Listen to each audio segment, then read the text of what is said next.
तो जाति वाले सवाल पर देखिए, बीजेपी की तरफ से साफ कर दिया गया है, बीजेपी बिल्कुल इस मामले पर डिफेंसिव नहीं होगी। आक्रामक अंदाज में विपक्ष की घेराबंदी और पलटवार विपक्ष पर किया जा रहा है बीजेपी के नेताओं की तरफ से, एक के बाद एक सामने आकर। और जाति जनगणना की मांग को लेकर दूसरी तरफ कांग्रेस पूरी तरीके से अडिग है। मणिकम टेगोर कह रहे हैं, हम जाति जनगणना की मांग कर रहे हैं, बीजेपी मनुवादी तरीके से जाति पूछ रही है। ये फर्क है जो मणिकम टेगोर बता रहे हैं। अनुराग ठाकुर को माफी मांगनी चाहिए, ये कांग्रेस की तरफ से कहा जा रहा है। पीएम सदन में इस पर जवाब दें, ये मांग मणिकम टेगोर कांग्रेस की तरफ से कर रहे हैं। सुनिए।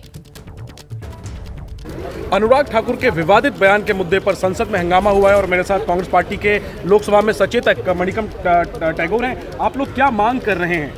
हम लोग कल अनुराग ठाकुर साहब ने कैसे ओबीसी, एससी, एसटी और माइनॉरिटीज़ का कैसे अपमान किया है, उसके लिए उनसे माफ़ी मांग रहे हैं और बीजेपी माफी मांगने की मांग कर रहे हैं। माफ़ी मांग रहे हैं और माफ़ी मांग कर हम लोगों ने कुशीनगर में मांग किया है। और प्रधानमंत्री जी ने किस चीज़ का ऊपर उनका सपोर्ट करते हुए ट्वीट किया है, इसलिए प्रधानमंत्री जी का हाउस में आके जवाब मांगा है हम लोग। लेकिन एक तो अनुराग ठाकुर कह रहे हैं उन्होंने किसी का नाम नहीं लिया, दूसरा सरकार के संसदीय कार्य मंत्री किरण रिजिजू का कहना है कि कांग्रेस जाति जनगणना की मांग कर रही है, अगर जाति पूछ लिया तो इसमें इतना आप लोग भड़क क्यों रहे? ये घमंड और मनुवाद का जाति पूछने का तरीका अलग होती है और सेंसस और सर्वे का थ्रू जाति पूछने का अलग तरीका होती है। हमें किरण रिजिजू जी का ये जानकारी होना चाहिए कि मीन्स एक सेंसस में किसी का जाति पूछना और घमंड और मनुवाद में जाति पूछने का बहुत बड़ा फ़र्क है और इसके खिलाफ हम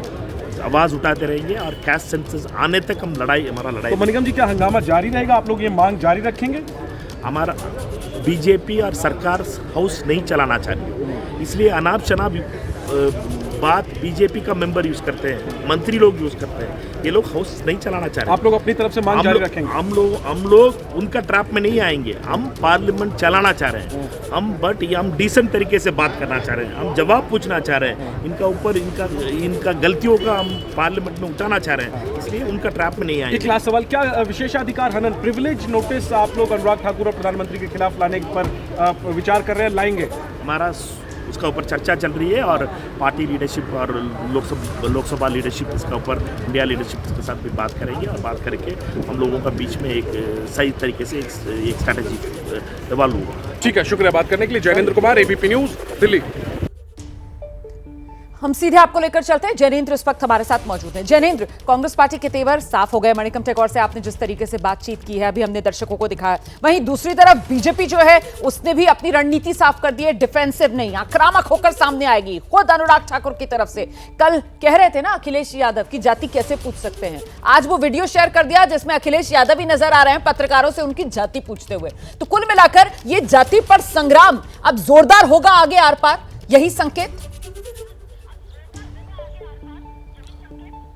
बिल्कुल, हमने देखा कि राहुल गांधी ने लगातार लोकसभा चुनाव में जाति जनगणना के मुद्दे को सुर्खियों में रखा और बजट पर चर्चा के दौरान भी उन्होंने जाति के मसले पर सरकार पर हमला बोला। तो पलटवार करते हुए अनुराग ठाकुर ने एक तरीके से परोक्ष रूप से राहुल गांधी की जाति पूछ ली और इसको जिस तरीके से प्रधानमंत्री ने अनुराग ठाकुर को इंडोर्स किया है, उनके बयान को सोशल मीडिया पर शेयर किया है, जाहिर सी बात है कि बीजेपी नेताओं को सिग्नल मिल चुका है कि इस मसले पर बैकफुट पर नहीं जाना है और पूरी तरीके से आक्रामकता के साथ घेरेबंदी करनी है, पलटवार करना है राहुल गांधी पर, कांग्रेस पर, इंडिया अलायंस पर। लेकिन देखिए, कांग्रेस को साफ दिख रहा है कि इसमें एक बड़ा राजनीतिक अवसर है। राहुल गांधी ने खुद कहा कि उन्हें अगर गाली दी जाती है, अपमान किया जाता है तो उसका राजनीतिक लाभ ही उन्हें होगा और वो अपनी मांग पर से पीछे नहीं हटेंगे। तो जाति जनगणना का जो मसला है बड़ा ही संवेदनशील मसला है, बीजेपी इस पर आक्रामक जरूर है, लेकिन अनुराग ठाकुर ने जो बयान दिया है उसने सीधे सीधे एक बड़ा मौका दे दिया है कांग्रेस पार्टी को और यही वजह है कि कांग्रेस संसद में लगातार हंगामा कर रही है, अनुराग ठाकुर से माफी की मांग कर रही है